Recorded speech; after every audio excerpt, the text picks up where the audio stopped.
Farm Progress Broadcast presents This Week in Agribusiness, serving America's most essential industry. Brought to you by Case IH, solutions for every challenge, equipment for every farm. Case IH, built by farmers. Hello, everyone, and thanks for joining us for This Week in Agribusiness. I'm Mike Pearson.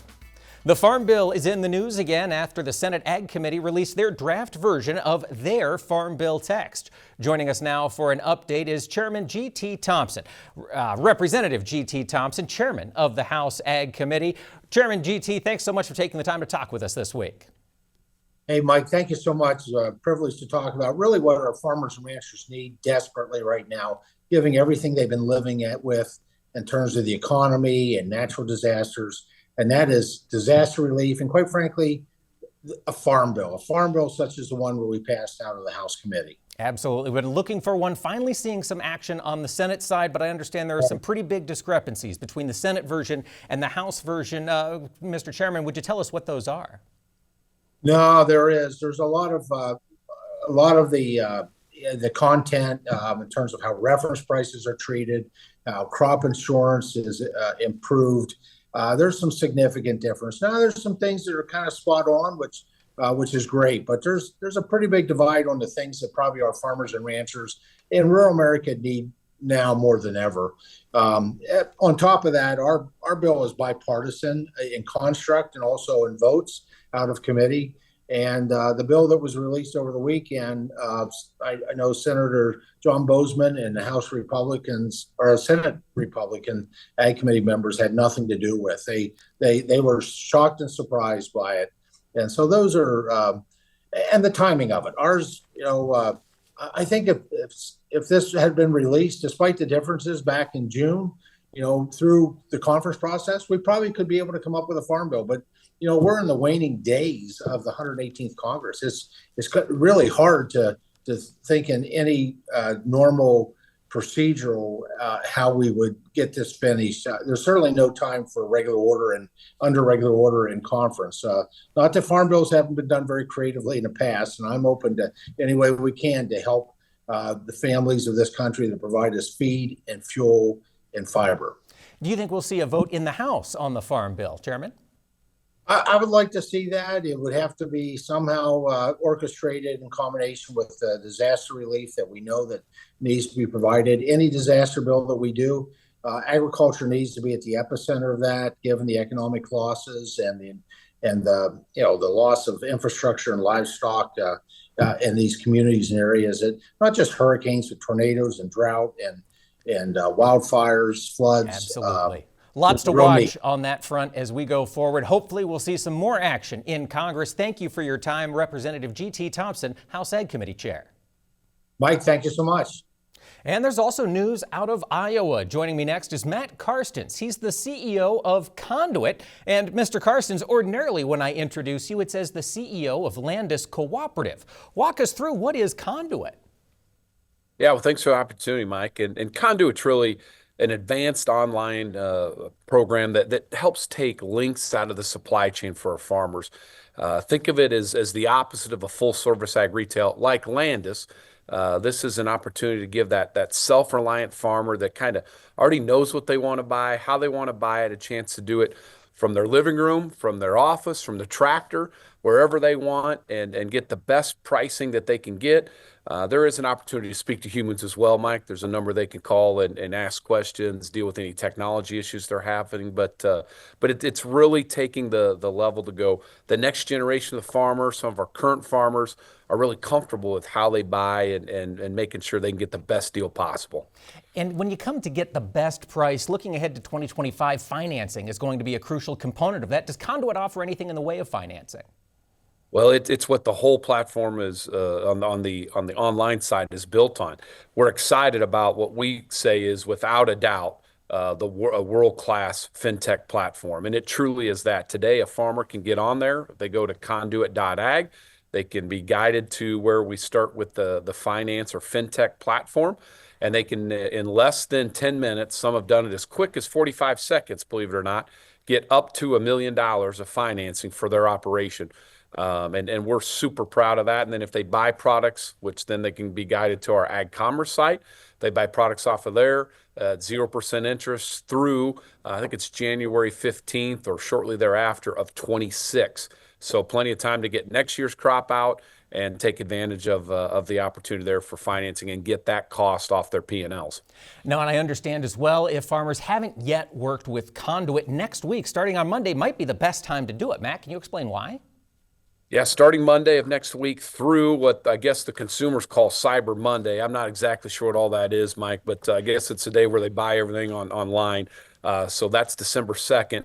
We'll be running some very attractive promotions for our farmers for the opportunity to come in and get acclimated with our systems from FinTech to the ag commerce site, and then be able to purchase products right there online that will have some really attractive offers to them and things that will not be able to be beat the rest of the buying season that we have for the 25 crop. Before we let you go, Matt, one more time, what's the website farmers should go to next week for the great introduction to Conduit? Yeah, that's easy, conduit.ag, or if they'd like, we also have conduitweather.ag, which is a new thing we started with Eric Snodgrass, so either of those will work. Fantastic. Matt Carson, CEO of Conduit, thanks for joining us this week. Thanks, Mike. This portion of This Week in Agribusiness is brought to you by Firestone. And it's time to take a look at the markets. Derek Hermish, Commodity Marketing Manager with Pinion Global, joins us this week. Derek, we're seeing that corn market move to the upside. That's a good sign, isn't it? It is. It absolutely is. I mean, I think it's been a pretty exciting post-harvest, all things considered. It's been demand led. I mean, the big question everybody has, when you see a demand market a little bit different than a supply scare, you can generally, maybe be a little bit more patient, still be selling into those rallies, but being a little bit more patient about it. This one, however, the big question mark around it is, are we seeing a lot of front running here to get in front of, tariffs and potential retaliations from some of these foreign countries and exports? And you would certainly think, yes, a portion of that probably is, but at the same time, we are, the cheapest on the world market, and folks are getting their supplies met. But then, even outside of the foreign exports, our domestic demand is stellar. Ethanol demand showing great numbers this week, and beef demand, we're still working on getting those numbers up. But feed demand for beef is also very stellar. So there's motives there. It's just like I said, once we get the new administration in, is this something where your patience, maybe you shouldn't be as patient about this particular demand-led rally? As you watch out for those March this summer contracts, Derek, are there any technical levels that you're advising farmers maybe get some hedges put together on? It's a funny thing. I mean, when you look out to the deferred contracts, there's not as much movement out there. When you're looking at, DEES 25 especially, I have a motive, I guess, of patience, there right now. I'd certainly like to see that above 450 before I would really be excited about anything. And even then, maybe a little patient. But your front months have been moving faster, which has been a sign of the demand that's all been front loaded here. There's not really a lot of carry in the market, and so I'm kind of focused on still the DEES 24 future contract, and we've hit this 435 level, pretty close to it. If we do it again, that would be kind of a triple top, and I would kind of look for it to maybe get above that and test the 200-day moving average up around 440, and then I would probably want to reward that with some kind of sailor hedge. All right, well, let's take a look over at the wheat market. We've got a demand pull rally happening on the corn side. Wheat sounds like we should have a bit of a supply scare coming into this market with hostilities between Russia and Ukraine, but it's not moving much. Derek? It is. I mean, it's always hard. Is this escalation in the conflict? Is it going to be something? In the last since the war broke out, and then it kind of settled down, we would get these escalations. And for the last year and a half, when you had an escalation, you really needed to be selling it, within probably 4 or 5 trading sessions, it seemed like. And one of them could be different this time, but if that pattern holds, we have had a rally. You've had a lot of rain too, a lot of moisture across hard red wheat country. I think it probably is very close to needing to be rewarded, probably more so though, just because of the moisture you got. And if you're a wheat producer, you probably feel a lot better about it. All right, folks, we'll have more to discuss in these busy markets with Derek Hermish from Pinion Global when This Week in Agribusiness returns. This portion of This Week in Agribusiness is brought to you by Firestone.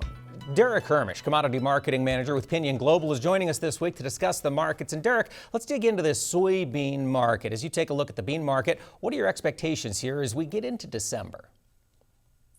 I mean, we're generally trading, weather in South America this time of year, and they produce more than we do in the U.S. now, and they matter just as much or more. And the weather looks good, and soybeans have kind of suffered for that. As corn has had a better rally and had better demand. The demand's decent for soybeans, but not enough to offset it. But I do think I think there's equal stories that I kind of feel like beans circling around $10. Your downside risk and your upside risk are about equal. And maybe it is $1, in either direction. I know we haven't had a dollar rally in soybeans for quite a while, but you could have something take place. We're in a little bit different scenario. Even if we do get, bigger tariffs this time around and get some retaliations, our domestic crush demand is a lot better than it was, in the first 4 years of Trump. So I think that kind of be an offset, but it's also kind of getting offset by an increase in South America production. So I don't know, $10 kind of feels like a neutral line, and that's what we've kind of been circling around in the last 2 or 3 months. Are you looking out to next November 2025 sales at all at this point, or do we need to let the market find some direction first? I would like to, and I know we've had some chances, at 1050 or better, and I have been a little bit patient. I mean, the story of crush demand has probably created more patience in my marketing than what it probably should have this year. But I would still like to see it play out, and it is a long time before you're getting your 25 bean harvest. I'd kind of like to see us get into January probably before I stepped in a big way. That makes a lot of sense. Derek, taking a look at the outside markets, equities moving to record territory, cryptocurrencies going crazy again, home values moving higher. Are all of these factors going to be supportive of the live cattle market as we get into 2025? That's a good question. If they are supportive, in general, things are all kind of supportive, the cattle market, which makes it scary. Everybody's, when you just look at the cattle market, prices are high enough that you should be managing your risk a little bit more aggressively than in times past. 2020 to 23 is consistently higher, and we've been sideways, volatilely sideways for the last year, and I wouldn't expect the next 3 years to be just straight up. So just putting that aside, but yeah, like you said, everything that we're kind of seeing, is more worries about inflation. It seems like, and things are going to be much different this go around for the Trump second term. He doesn't have the same conditions, and is the U.S. dollar going to keep grinding higher? That's not really the message we get that President Trump wanted, and I would think maybe it probably does kind of top out, but he can't. Consumers are going to be very sensitive to inflation and not going to be able to last going through that again. That's a good point. There is kind of a natural ceiling on these things at these price levels. Derek Hermish, Commodity Marketing Manager with Pinion, thank you so much for joining us this week. You bet. Greg Solier now brings us his farm weather forecast for the week ahead. Greg Solier has been keeping an eye on what's to come. And Greg, out west, they had some big precipitation totals last week. Do you see that coming next week? It still lingers into the early portion of the week, but as we get deeper into the week, including Thanksgiving itself, things should improve and opportunities to kind of quiet down the pattern in this atmospheric river, just one system after another. And the last of the series have really just blown up. You typically see this bombing out effect that we had last week across the western Atlantic and the northeast of New England. But in any event, here's the last significant storm system, and one more piece coming ashore with significant amounts of rain and mountain snow continuing on, double-digit totals in both categories. So some drought relief, but we got to keep an eye on ongoing flooding and avalanche potential. Downstream here, we do get into some significant moisture, and a change in weather is underway as we ride systems up across the western Atlantic, the last of the tropical features. We're going to buckle the jet stream on southward, so there is a little more rain and especially snow and colder air expected across the northern plains towards Thanksgiving, with modest improvement opportunities for some of those power companies to get things back up and at them across the Pacific Northwest. At some point through Washington State and Oregon, almost 700,000 customers were without power. The southern extension of that stormy weather pattern making its way through Southern California, the southwestern states, and into the plains. Look at this range of temperatures from accumulating snow into parts of Nebraska to severe weather, West Texas cotton, even a couple of showers in the northern sections of the desert southwest and southern Northern California, where we get into a little Santa Ana effect maybe later in the week. There, milder weather for the valleys of California, coming off probably a little frost potential too. Meanwhile, an active weather pattern towards Thanksgiving with thunderstorm activity west and south of the Metroplex and a rain snow system moving into the plains. But at least, Mike, it is additional drought relief for parts of the plains, no matter what form of moisture comes on down. Well, I know the northern Corn Belt saw its first shot of snow last week. Greg, is more winter on the way? More winter's on the way, a little bit premature, but generally the right idea as we get ready to roll in through December. So we're going to buckle the jet stream with time. Here's a weak weather system moving on through, a little rain snow mix with colder weather, as it ought to be, towards Thanksgiving in December into the northern plains, and a more significant weather system expected to move maybe towards Wednesday and Thursday, Thanksgiving itself. Probably the I-80 corridor on southward has to be watched for maybe a rain snow system if you're going to be out traveling. But thank goodness we're in great shape with harvest and outdoor work. Here comes more cold air across parts of the Dakotas and northern plains, and kind of get ready for a pretty active weather pattern as we get deeper into the month of December. Here's this cold air laying out across the south end of winter wheat down through Texas and the Gulf Coast areas. Showers and thunderstorms, and of course a lot of standing water and wet fields to begin with in this particular corridor over the past week to 10 days. More moisture there. Up to the Ozarks, maybe some rain snow mix with cooler air on the move across Texas, and a windy weather pattern for the southwestern states. Take us to the Atlantic seaboard. Greg, what do you see out east? Again, the last of Sarah, and these tropical systems are off the charts here, moving into the North Sea and northern Atlantic. So for now, it's a west to east jet stream flow, a little drabble of moisture in one form or another, coming off the accumulating snow of that wind that hit 50 miles an hour last week across parts of the Great Lakes region. Mild conditions over areas of the mid-Atlantic region, the northeast of New England, where some additional moisture would be welcome, helping to improve soil moisture there, coming off the fires the past few weeks. Watch this weather system towards Thanksgiving. I-80 on southward, it will have a rain snow mix and maybe some hazardous travel. Meanwhile, speaking of hazardous weather, Gulf Coast, maybe some severe weather, cooler air on the move across the south end of winter wheat with mild high pressure for now over the mid-Atlantic region down through Florida. Later in the week, it is a pattern shift to colder air. Southern sections of the plains, maybe Tennessee Valley, this frontal system right here and a couple of lows tracking along it will generate increasing shower and thunderstorm activity for sure. Would you believe some of the drier areas of the Carolinas down through Florida? More wet weather along the Gulf Coast areas as well. Closed captioning for This Week in Agribusiness is brought to you by Pentair Hypro, a global leader in innovative spray technology for farmers for over 75 years. The past few years have seen the introduction of several new federal programs designed to help produce cleaner fuel. I spoke with Brian Jennings, the CEO of the American Coalition for Ethanol, about how his organization is working to help farmers get their hands on those dollars. We've leveraged USDA support to help farmers adopt conservation practices. And the reason we've done that is it's going to help set the stage for both those farmers and the ethanol producers that they're supplying their corn to maximize opportunities in the future to make more money from either tax credits that are in the tax code right now or markets that are being stood up across the globe. You know, Canada, parts of Europe, everyone is really looking at opening up markets based on reducing carbon intensity. And so future demand for liquid fuel will really be predicated on your ability to reduce greenhouse gas emissions. Elections aren't going to slow or change that momentum. That will continue. So yes, we're trying to help our members and farmers sort of be in the best position they can be to make the most money from those opportunities in the future. I'm glad you mentioned that international demand for America's biofuels. Do you think exports are going to be solid here in this next year? Exports are going to save our bacon this year. You know, we're producing well over 16 billion gallons probably of ethanol domestically by the end of this year. We're only going to use almost 14 billion gallons domestically, and so that sort of imbalance has to be taken up somewhere, right? And export market opportunities have been very robust this year. We're going to set records in terms of exporting ethanol all around the world this year, so that's an important part of it. And a lot of that demand, Mike, is based on carbon intensity. Countries are working to reduce their greenhouse gas emissions, and they want U.S. corn-based ethanol because it's low cost and it's clean. Two great stories when we're talking to an international audience. Brian, if folks want to learn more about the work for the American Coalition for Ethanol, where would you send them?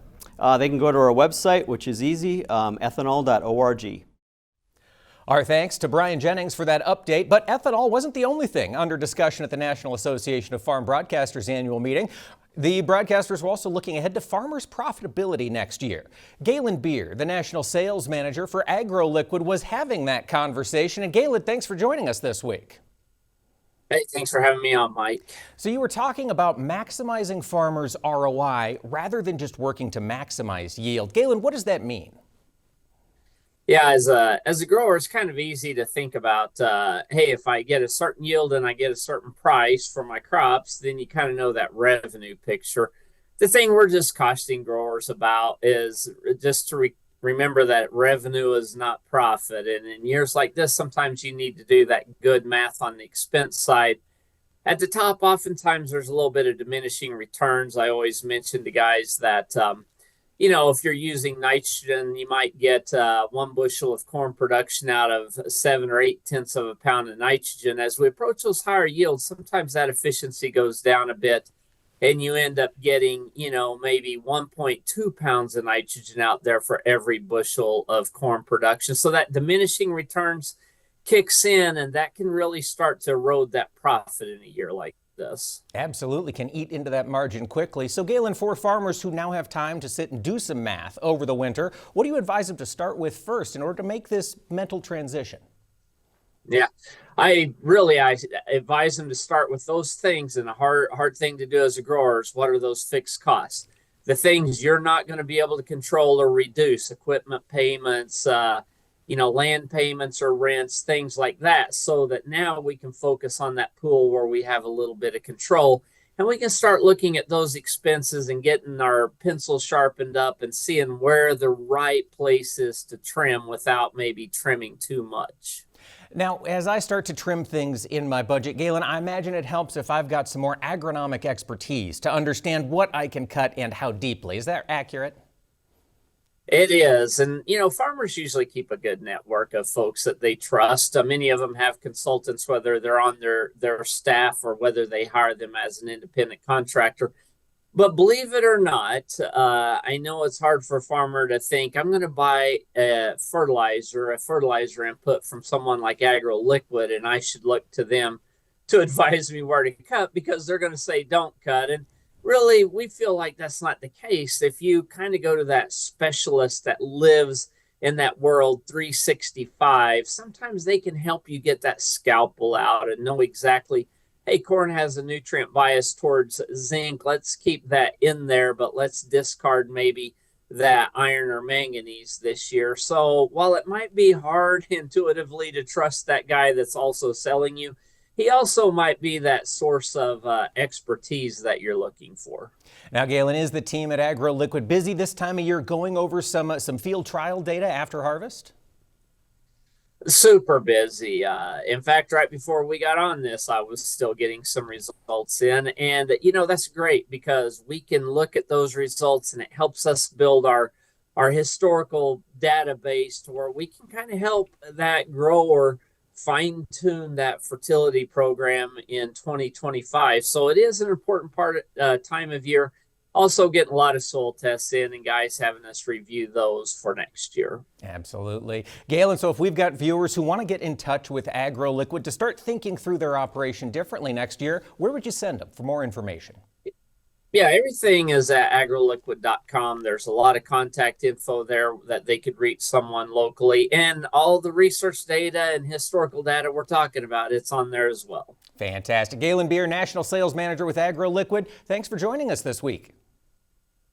Thank you for having me on, Mike. And folks, stay with us. We'll have more This Week in Agribusiness when we return. Farm Progress Broadcast presents This Week in Agribusiness, serving America's most essential industry. Brought to you by Case IH, solutions for every challenge, equipment for every farm. Case IH, built by farmers. Welcome back to This Week in Agribusiness, where it's time now for our Pioneer Between the Rows segment. And we go to Iowa, where we find Pioneer Field agronomist Jake Bates. Jake, it looks like a beautiful sunny day there. You've had a pretty good run during this harvest season of 24, correct? We have, Max. It's been a great season, great harvest conditions to get the corn and soybeans out timely, and we finally got a little bit of moisture here the last 10 days, and now we're waiting to complete some of the fall field work with tillage and manure application, and then hopefully get some anhydrous on here yet before the ground freezes. Tell us about the area that you serve and how long have you been a Pioneer Field agronomist?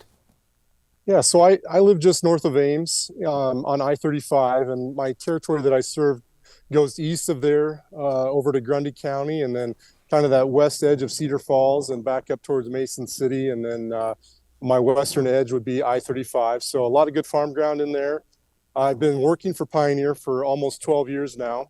My first 6 years I started as a product agronomist, where I worked across north central Iowa and helping advance some of our new genetics and figuring out how to work with the life cycle of products that needed to be retired. And then the last 5.5 years, I've been working with our agencies. I work with about 10 agencies here in the area that I cover, and just working hand in hand with farmers and calling on their customers and helping them achieve higher yields. It must be exciting being a part of the Pioneer team, especially with the products coming along. Those Z-Series soybeans certainly give you something to be excited about.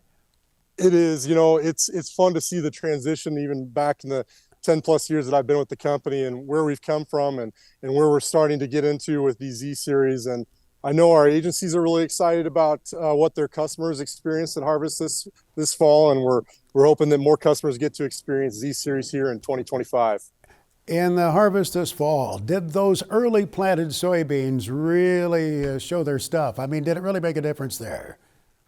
It really did. We had a great window in April where guys got out, the conditions were fit, and there were quite a bit of soybeans that was planted in April. Our data would show that it was probably worth 10 bushels if you were able to get your soybeans planted in April this last year compared to May planting. The May beans were still good, but they just weren't as good as the April planted beans. And so we had a lot of moisture in May and June, and that limited some of those areas that have poor drainage. But overall, soybeans were pretty good. Obviously, we would have liked to harvest them closer to 13% this fall instead of a lot of 8-9% soybeans as things dried down with the lack of rain, but still a really good harvest year. Any particular challenges for your growers there during the cropping season in terms of yield threats? Yes. As we push that yield level, we always seem to have white mold follow closely behind. And so that's what's great about having Z-Series and the increased white mold tolerance. We're also, with some of those areas that stayed wet, we saw some of the challenges as far as just the nodules and being able to fix that nitrogen that the soybean plants need. And so some of those poorly drained areas, you could see some of that, the loss there in yield from just being saturated too long this season. Jake Bates, thanks for joining us here on our Pioneer segment. We appreciate it. You bet. Thanks for having me. Greg Solier is back now with his extended farm weather forecast for the nation. Earlier in the program, Greg Solier ran down next week's weather impact. And Greg, give us an update on the precipitation. Who's going to see it? Yeah, no shortage of it. You wanted drought relief. You wanted the opportunity in October and part of September for early harvest. In advance, for some folks, it was not the greatest of news across Ohio. But look at the moisture plume this week. In one form or another, this rain-snow line, by the way, is the average layout for the week. It will begin to shift on southward. And so some pretty good coverage is expected across the Corn Belt. Southeastern states later in the week, even into the northeast New England, and probably in this corridor right here and shifting into the Ohio Valley. Keep an eye on a rain over the snow system towards Thanksgiving itself. And yeah, maybe some accumulating snow across parts of the northern and central plains, desert Southwest relatively quiet, valleys of California early to middle parts of the week, the last of that atmospheric river storm system and stormy weather pattern. More moisture out there with a trend towards drier weather as the days and weeks wear on. So a pretty active weather pattern with moisture in mind here as we move on through this Thanksgiving week. Fill us in on temperatures, Greg, for the week of December 2nd. Again, we've kind of dislodged the cold. Here it is over much of the country, about a week to 10 days premature, but generally this is the right idea going forward for a good part of December and the wintertime season as well. So temps will tend to vary along this particular part of the jet stream. Warmth over this part of the country. Look at the cold air, and this is midwinter cold across the upper Midwest, southern Canadian prairie, probably at night dipping down close to, if not below zero. Active storm track will lay out snow, and again, it's drought relief and insulating those winter wheat fields, and more moisture too for much of the Corn Belt, and welcome into the northeast of New England. We do have some dry time for the southeast and the southwestern portions of the country. Now, how do those temperatures start to change as we get into mid-December, the week of the 9th? Now, it looks like from a temperature standpoint, we get some of this air to kind of retreat back into the Canadian prairie. It's a fast jet stream west to east. And again, you see a range of temperatures across the middle part of the country. So not only do readings tend to vary in that particular corridor, but we get an active weather pattern too, this time for the Pacific Northwest, back into the northern and central plains. Likely to see snow through the Great Lakes region, northern Corn Belt, probably a mixture down near I-80 and I-70. More wet weather for the southeastern states. And yeah, we have found maybe some lowering of pressures across the southwest Atlantic. The tropical season technically over with, Mike, but we'll keep an eye on that going forward even through December. Well, it's an interesting year, Greg. What about temperatures the week of December 16th? Here comes the cold, and with it, it is just basically holding on across much of the nation's midsection, a little farther southward entrenchment. We think with time this is going to back up and retrograde as we get towards the new year and then swing some of this warmth over the western states and the southeastern part of the country into position, and we'll move into the winter season here on the 21st in the pre-dawn hours of that day. So heads up there with certainly a return to maybe more sun as the winter season progresses and into the springtime season as well. No shortage of winter weather across the plains, the Corn Belt, into the Ohio Valley. Wet weather for the southeastern sections of the country. Normal precip into areas of Texas and the southern plains. Looks like we get into some ridging over the western part of the country. So temporarily here, back to dry time. But this is the layout here for much of the winter season. Active and moisture laden for much of the plains, the Corn Belt into the Northeast and New England. Our Farm Progress Roundup is sponsored by Brandt Industries. Lead the field with Brandt's lineup of versatile high-speed discs and achieve better results with every pass. Visit brandt.ca for more. We're going to talk with Don Torty next. He's the Farm Progress Senior Vice President of Sales and Events. And Mr. Torty, I understand you're getting excited for Farm Progress's next event. Can you give us some details? Oh, we are. It's coming up quick. It's the Organic Grower Summit. It's in beautiful Monterey, California, right in the salad bowl of the United States. And it's coming up soon, December 4th and 5th. So just a little over a week away. Who all should attend that conference, Don? Well, you know, this is most people watching think of Farm Progress as Farm Progress Show or Husker Harvest Days. This is the same thing for the organic market. We're bringing farmers and suppliers together to learn the latest technology in agriculture for organic growers. Some great programming going on there, things people can learn about. How can ag tech better help organic farmers? Can the organic industry end up being a $144 billion business? Lots of things like that. So people that are interested in organic, whether they're in it today or interested in looking at it, should come. Don, you mentioned some programming notes there. It sounds as if the industry outlook is going to be under discussion. What are you hearing? Does it look bright for organic growers? Well, I think it really is. I mean, you know, organic kind of has its ups and downs a little bit, just like corn or soybeans or whatever. But the organic market remains strong. It's a very unique market. I find it fascinating. Being a Midwest kid, I think it's fascinating, and I think this is really a great opportunity. But where is it going? Hey, the programming there, lots of panels, experts, farmers. Great way to learn by coming to the Organic Grower Summit where the market is going. And of course, so much of the registration and the program is already on the website. Don, if we've got viewers who want to learn more about OGS, where would you send them? Absolutely. Go to organicgrowersummit.com. And there you will find all the details of this great programming I'm telling you about. You'll find a little bit more about how to register. You can register right there. Monterey is a beautiful place. It's a great time of year to go. So it's a double win going there and learning a little bit more about this market. Not only the great programming that I was talking about, but it's a beautiful resort that we're at. You also get, we're going to have some fun. You know, we have a great kickoff, an ag tech kickoff surrounded by some super machines, but more than that, it's some great interaction and fun. Absolutely. And I'm glad you mentioned the machines. There are some incredible examples of technology for that Central Valley on hand for the Organic Grower Summit. It will be very neat to see. Don Torty, thanks so much for joining us this week and filling us in on OGS. Thank you, Mike. Folks, stay with us. We'll have more This Week in Agribusiness when we return. Next on This Week in Agribusiness, it's Max's Tractor Shed, where we spotlight another great American farm tractor. In Max's Tractor Shed this weekend, it's a Minneapolis Moline, the restoration of which has led to a scholarship for young people going into the trades. Max's Tractor Shed is brought to you by Mystic Lubricants. Mystic Lubricants are made to make it last. Well, I'm going to show you a Minneapolis Moline U302 tractor, a U302 Super. And it was restored by the Ladke boys, Larry Ladke and his 3 sons at New London, Wisconsin. The 3 boys, Kyle, Neil, and Dale. Dale passed away, unfortunately, at the age of just 27. About 4.5 years ago, he was snowmobiling in Wyoming and was caught in an avalanche. And his mom and dad have established a scholarship in his memory with all of the work that he put in on this Minneapolis Moline tractor. Take a look at this tractor. It looks great from any angle as the Ladke boys, Larry, Kyle, Neil, and Dale did their work on that tractor over a period of about 3 years. And Dale was a diesel mechanic, and he loved working on things like this, and he put in a lot of time on it, according to his mom and dad. And after his passing, through the Minneapolis Moline collectors, they've established a $750 annual scholarship awarded to some young man or some young woman going into the trades in memory of Dale Ladke. That's a 1967 Minneapolis Moline U302. Now Mark Stock joins us with his Big Iron Report. Well, hello, Max. The election is over, and we have already seen an uptick in the number of people who are participating now in auctions as bidders, buyers, and as sellers. Over the next couple weeks on Big Iron, we'll be selling over 12,000 pieces of farm machinery, construction equipment, trucks, and trailers.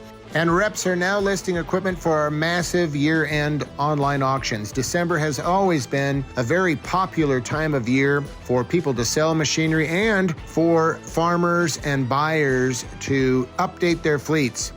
On November the 27th, the Devereaux family sale by Walker, Iowa features 20 items, including a low-hour 2017 John Deere 6145M mechanical front tractor with a loader. And the Emma Crick Farms LLC retirement sale by Canton, Kansas features a 2021 John Deere 8R 340 mechanical front tractor, another low-hour machine. Sioux International from Sioux Falls, South Dakota will feature 12 items. Skyline Logistics from Huntingburg, Indiana will sell 28 items. And Western Equipment LLC with locations across New Mexico, Oklahoma, and Texas, they will be selling late-model John Deere equipment. We want to wish everyone a very safe and happy Thanksgiving next week.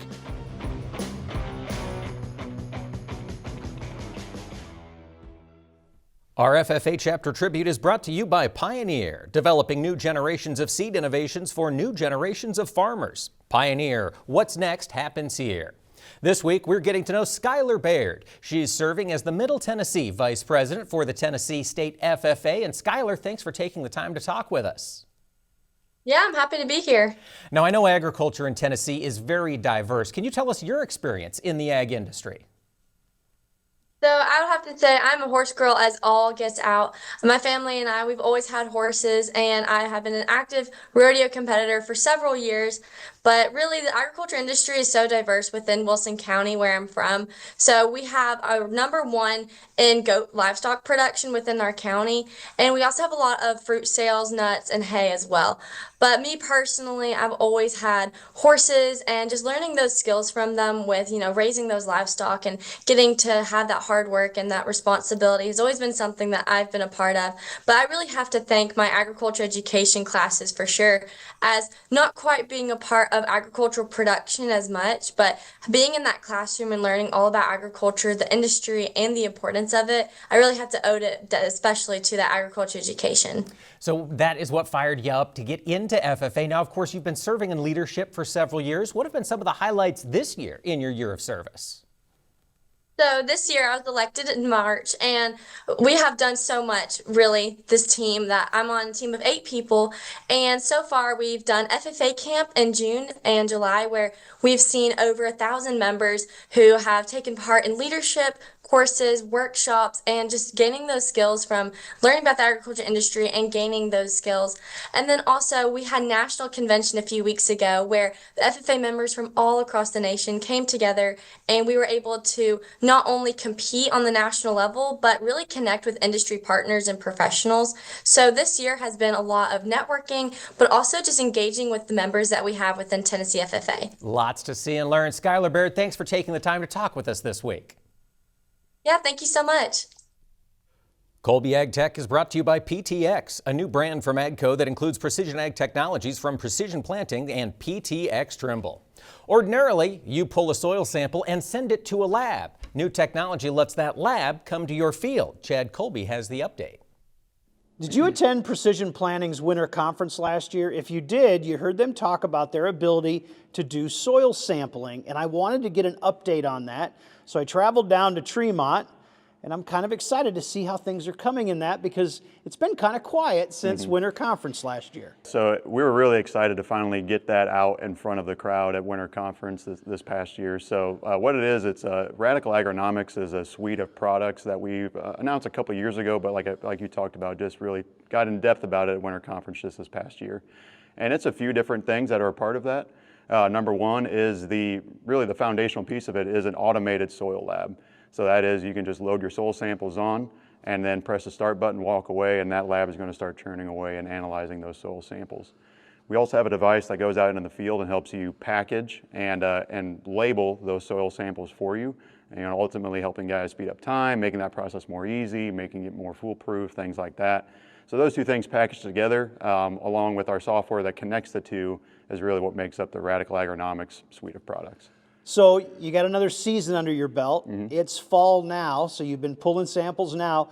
Talk a little bit about how the evolution is going. Yeah, so I mean, fall's a big soil sampling time of the year. So this fall we have a few different remote labs outside of these walls here in Tremont. So 4 remote labs running samples out in the field at customers' locations. And then we have a number of GeoPress units, the device that packages the soil samples, running really all over North America, United States and Canada, pulling soil samples and sending those back to Tremont. So it's really been a lot of fun to see that start to get out to the customers and get interaction with them, get feedback from them. But it's going really well. The first time I saw this at winter conference and you see the reaction from farmers, I think this is on a lot of people's radar for a lot of reasons. And I appreciate you sharing kind of what's coming. So if you got any questions, reach out to the team. They'll be happy to help you. For This Week in Agribusiness, I'm Chad Colby. Thank you, Chad, for that update. It's incredible what modern technology allows us to do at the field's edges. Don't go away. We'll have more This Week in Agribusiness after this.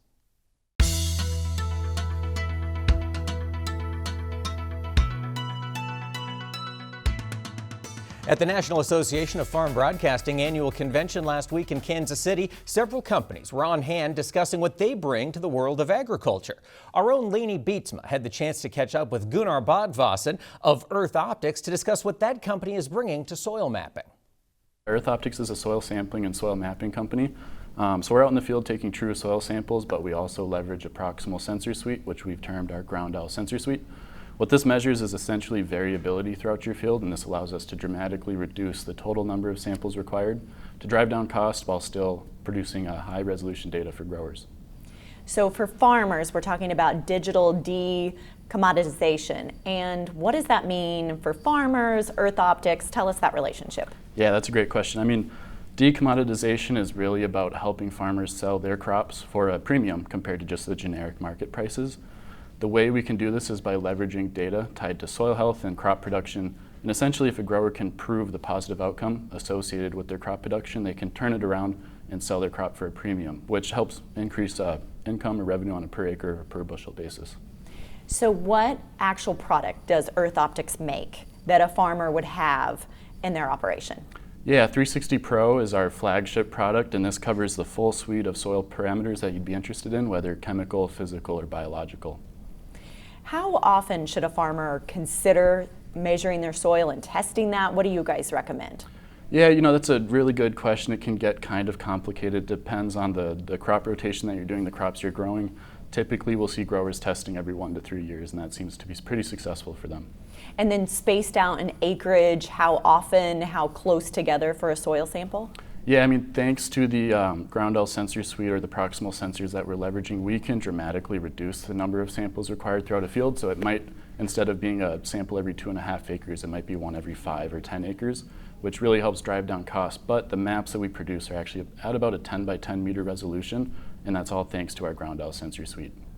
And a technology company of sorts, always looking ahead to the future. What's on the horizon for Earth Optics? Yeah, that's a great question. We're working on our crop planning tool, which is really about just helping ensure growers are doing exactly what they need to on their fields on a very precise level instead of treating their fields as uniform. We're able to help you understand precisely where you need to perform mitigation efforts such as tillage or fertilizer amendments or even selecting the right seed at the onset of the season. We can really cover the full spectrum of soil attributes and addressing your major spend items on your farm. Gunnar, if people want to continue this conversation and learn more, how can they do that? They can go to earthoptics.com and they can get connected with an RSM. They're a regional sales manager. We actually have a code right now going, NAFB24, and that will get growers a $3 per acre discount on our 360 Pro product. That'll run until the end of this year, so we're really, really excited to be offering that. You can also find us at Grounded. That's our podcast, which you can find on any major platform, and we're on all the big social media platforms as well. Thank you, Lainey, for that update. And viewers, thank you for joining us here today. Be sure to catch us next time right here for This Week in Agribusiness. From all of us at the studio, happy Thanksgiving to you and yours. This Week in Agribusiness has been brought to you by Case IH. Solutions for every challenge. Equipment for every farm. Case IH, built by farmers.